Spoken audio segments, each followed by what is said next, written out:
Good morning, everyone. This is Judge Boyce. I'm appearing from Madison County. My chamber's here for this hearing this morning. This is case CR 22-20-755, State versus Chad Guy Daybell. This is the time we have scheduled for a hearing on a motion for joinder. The state filed its motion for joinder on September 1st. Requesting that this case be joined with a different matter, which is case CR 22-20-838, State versus Lori Daybell. The defendant in this case objected to the motion for joinder, filed that objection on September 9th. And Mr. Pryor also submitted a notice of authority on October 22nd. And I will just note as we get started here, Mr. Pryor is appearing with his client, Mr. Daybell, on behalf of the defense. Mr. Wood is here on behalf of the state, and we are conducting this hearing via Zoom pursuant to the Supreme Court's operating order. In the other separate case, the 838 case of Mrs. Daybell, she did file a notice of non-objection on September 14th, so it's not being objected to by the other defendant. So this is the time set for argument on the motion for joinder.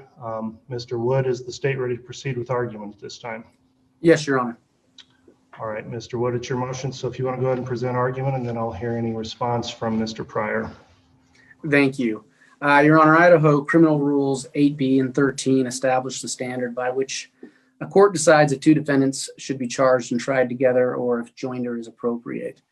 Rule 8B states that it's appropriate for two defendants to be charged together if they are alleged to have participated in the same act or transaction or in the same series of acts or transactions constituting an offense or offenses. It also establishes that each defendant does not need to have identical charges to do so. Rule 13 gives the court the authority to order that two or more complaints, indictments, or informations be tried together if the offenses and defendants, if there is more than one, could have been joined in a single complaint, indictment, or information.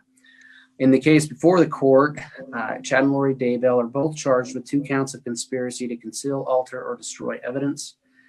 Chad Daybell is additionally charged with 2 counts of concealing, altering, or destroying evidence. The evidence in question for all counts is essentially the same. That evidence is the deceased bodies of Lori Daybell's children, Tylee Ryan and JJ Vallow. Both of the deceased children were found on Chad Daybell's property in Fremont County, Idaho.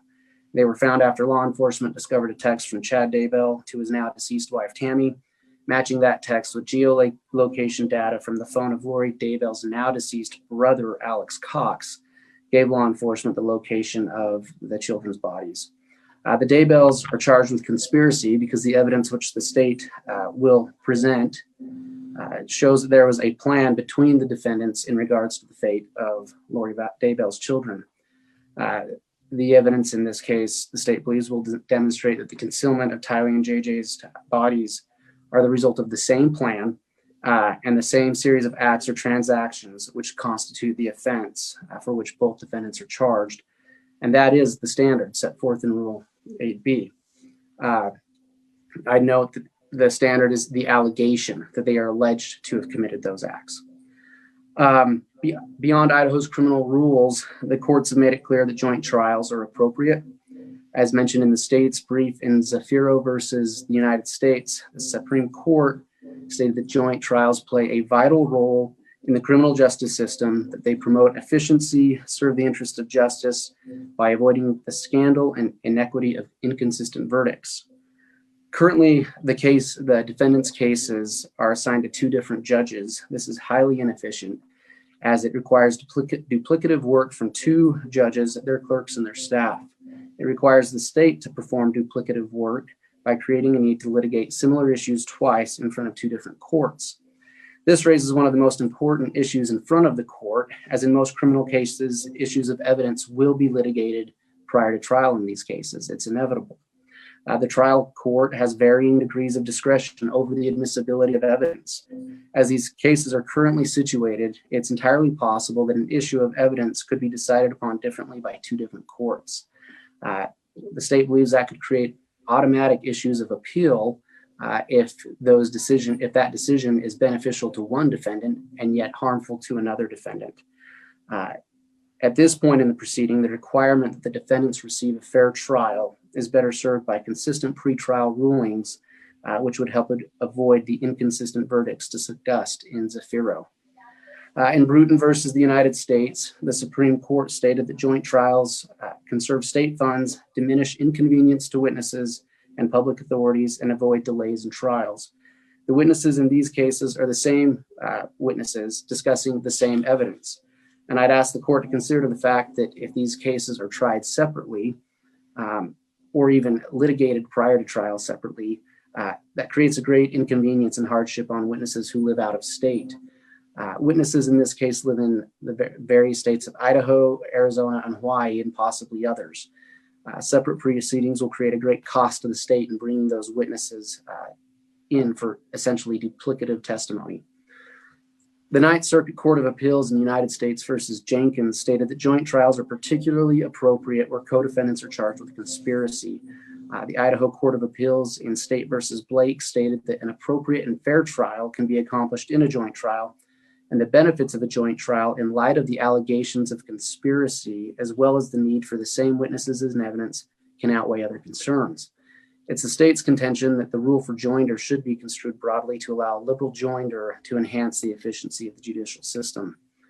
One issue we did not discuss in our brief, but the state feels is very important, is the effect separate trials will have on pretrial publicity.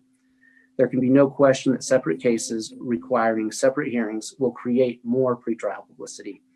Consider the explosive nature of a story in which two different courts reach two different decisions on the same question of law or fact. The state has gone to every effort to protect both defendants' right to a fair trial, even asking the magistrate court in this case to refrain from broadcasting the preliminary hearing. Again, separate cases absolutely means more hearings, more media coverage, and more difficulty in finding a suitable jury. Mr. Daybell has provided the court with State v. Nava, as we discussed prior to this hearing. I would point out that Nava deals primarily with Rule 8A, which governs joinder of offenses, whereas the state is asking the court to make a decision under Rule 8B, which governs joinder of defendants. Nevertheless, the state acknowledges that joinder of offenses and joinder of defendants shares a similar analysis. It's important to note that the decision in Nava hinged on whether the defendant's multiple offenses shared a common scheme or plan. In the case before the court, we aren't litigating a common scheme or plan, we are litigating a conspiracy, which is the same scheme and the same plan shared by co-conspirators. Nava is instructive in its discussion of Idaho Criminal Rule 14. At the end of the day, the defendants must have a fair trial. If the defendants believe that joinder will prejudice them at trial, they may object and present evidence to the court on those grounds. At this point in the case, the court lacks enough information to make any such decision. Even if this court did find at some point that separate trials were necessary to protect the defendant's rights, at this stage in litigation, the requirements of justice and efficiency are better served by joinder of the defendant's cases under one court with one judge.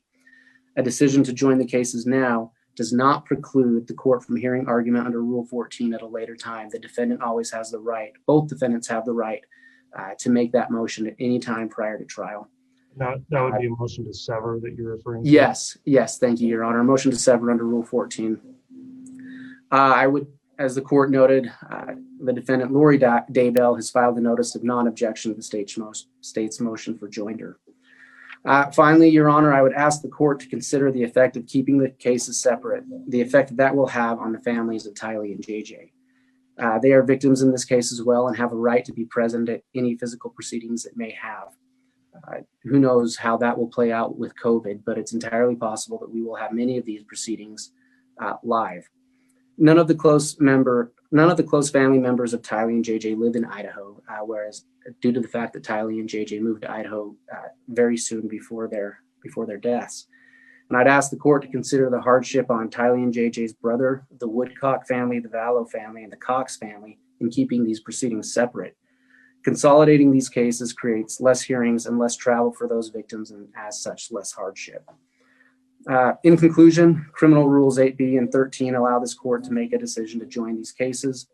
The standard for joinder, again, is that the defendants engaged in the same acts or transactions or series of acts or transactions constituting an offense. And in this case, that's heightened by the fact that they are alleged to have engaged in a conspiracy. The state believes the standards clearly met in this case. Further, the defendant's right to a fair trial are protected by Rule 14 and the possibility of a motion for severance at a later date if necessary. And as such, the state respectfully asks this court to join Chad and Lori Daybell's cases into one case. All right. Thank you, Mr. Wood, for the argument. Mr. Pryor, argument in opposition. Yes, Judge. Judge, I took the liberty of submitting State versus Nava to the court.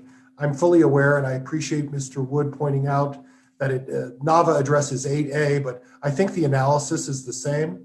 I think in good faith, I can't argue that the allegations, and I want to make it clear that they are allegations against Mr. Daybell and Ms. Vallow are similar in nature, and that under the prong of 8B, it applies, and the joinder does apply. The objection, Judge, that I filed talks about prejudice. Further, I appreciate that Mr. Wood recognizes that at any time in the future, I can file a motion for severance under 14 and say that trying these two folks in the same proceeding is highly prejudicial. Mr. Wood and I have discussed, and I'm not going to make a matter of this, but there's still some housekeeping that needs to be done in terms of discovery that Mr. Wood and I are going to privately engage in trying to resolve, and if necessary, we'll ask the court's assistance. But at this point, without all of the information in this case, I'm not in a position to argue severance on this date, and that's going to have to be reserved for a different date. But Mr. Wood's argument, Judge, to suggest convenience to the court and expense to the county and the difficulty of witnesses is secondary. And primarily, Judge, the importance is Mr. Daybell going to get a fair opportunity to present his side of the story? And is it going to be able to be presented without any kind of prejudice or bias? Or are they going to infer anything from any other witness or any other defendant or anybody else that does not afford him an opportunity to fairly present his case? And although 8A doesn't specifically address bias, the Nava case talks briefly that there is still a prejudice or a bias, and the court can evaluate that. Now, I understand there's been an inordinate amount of publicity. Mr. Wood has pointed out examples of some of the publicity, and I've pointed out examples, and that's going to be reserved for a different date in November when we talk about venue. But the fact remains, Judge, that by linking the two of these folks together is still going to provide a modicum of prejudice. And although I have to concede that joinder, when you look straight at the rule 8A, that there is an allegation of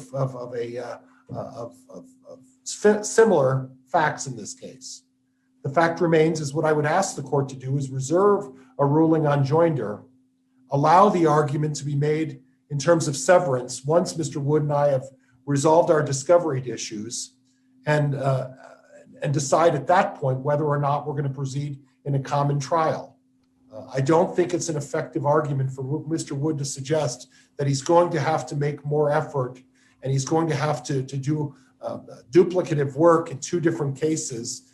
And I'm sorry that he's going to have to engage in that. But the fact remains that I'm a little confused on, we don't get to severance without a joinder because right now we do have two separate proceedings before two separate courts. So I guess I don't quite follow the argument of reserving ruling on joinder and then argue severance later. Stage that's actually where in all we are, you could call it severed because we have separate proceedings, separate judges right now. I guess my feeling, Judge, is simply this, is that if the court joins the case, you're going to require the fact that I go through the analysis and we come back and there's going to be a continued hearing. Now the court understands it. Maybe I wasn't being particularly clear. I guess from my position is I would leave the status quo, because at this point, we are going to be going back and arguing these same facts again in a severance case once again, and I'm not beating on this, Mr. Wood, please don't take it this way, but once Mr. Wood resolves some of the outstanding issues that we have yet to resolve between the two of us. I guess from my perspective is that we proceed along as we are proceeding, and if at some point there needs to be a further ruling on the joinder, at that point we can go forward and do both of them at the same time. If the court doesn't want to do that, the court can make its ruling, and obviously I think both of counsel and I have indicated the court there is the opportunity without further action for a motion for severance in the future, Judge. Thank you. All right, thank you for the argument, Mr. Pryor. Mr. Wood, if you'd like to make any final rebuttal argument, you can do so.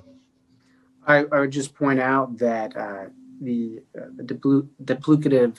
duplicative nature of work in this case, if the cases aren't joined, and the inconvenience that causes not only the state but witnesses and victims, is absolutely appropriate for the court to consider. It's one of the factors brought up in the case law presented to the court. Other than that, I have nothing else, Your Honor. Okay, thanks, Mr. Wood. Well, counsel, I've considered the motion. I'm prepared to make a ruling at this time. As I mentioned when we started the hearing, this motion's been pending for quite some time. It was filed on September 1st, so almost 2 months ago. The concerns the state brings up as reasons to join the cases at this time I've considered, and I have to look at the two-prong analysis that's set forth in the case law and supported by the rules under Rule 8 and Rule 13 of the Idaho Criminal Rules. And the two factors I look at is, number one, under Rule 8B, is there a common scheme or plan to support the joinder that is alleged to have occurred in these two cases? And then part two is, would a joint trial of the two defendants be prejudicial, looking at joinder under 13 of trying the cases together. So as I mentioned at the outset, in the other case, which is Mrs. Daybell's case, CR 222838, there was filed a notice of non-objection, and that is part of the consideration. But looking at the first prong, I think that's easily satisfied under the allegations of the two cases. In each case, there's been a complaint filed in one. In Mr. Daybell's case here today, that's an amended criminal complaint filed on June 30th. But both cases have charges of conspiracy to commit destruction, alteration, or concealment of evidence. And in each case, or each complaint, I should say, that's pending in both cases, there's a list of overt acts that are alleged to have occurred in support of the conspiracy charges, and two separate sets of overt acts. When I review those complaints, the overt acts are identical as to both cases, and the charges themselves all relate to the common evidence the state would bring forward at trial and the common witnesses based on those conspiracy charges. So it's pretty clear that the first prong of whether or not there's a common scheme or plan is supported under Rule 8B for joinder of the offenses in this case. And then looking at whether or not the joint trial of the two defendants would be prejudicial, there was an allegation in the response that was filed that this would create additional publicity, which would prejudice the right of Mr. Daybell to a fair trial if these cases were joined. I've considered that. I've also considered the arguments of the state that having two separate courses run in two different cases with two different judges could result in separate evidentiary rulings. There could be some inconsistencies. There would be duplicative hearings. And I think quite concerning given our circumstances right now under our COVID restrictions and the difficulties we have even getting a jury trial at this point, the prospect of having two separate trials where two separate juries would have to be impaneled to try each case is concerning as well. And so when I look at all the factors and the supporting case law, I don't find that the prejudice at this point has been demonstrated that would be sufficient to prevent me from joining these cases. And so based on the analysis and consideration of the citations also provided by Mr. Wood, and also in due consideration of the new case that was cited by Mr. Pryor, the Nava case, I read through that as well. I do find the facts of that somewhat inapplicable to the issue I've got at hand. That's where a single defendant had a trial involving separate multiple victims, which were put together in a single trial. Here we've got two defendants with a single common scheme or plan that is alleged. And so upon consideration of all that, council, I am going to grant the motion to join at this time. As the parties indicated, that doesn't forego the possibility of a future motion for severance if prejudice is demonstrated by the defense in support of that motion.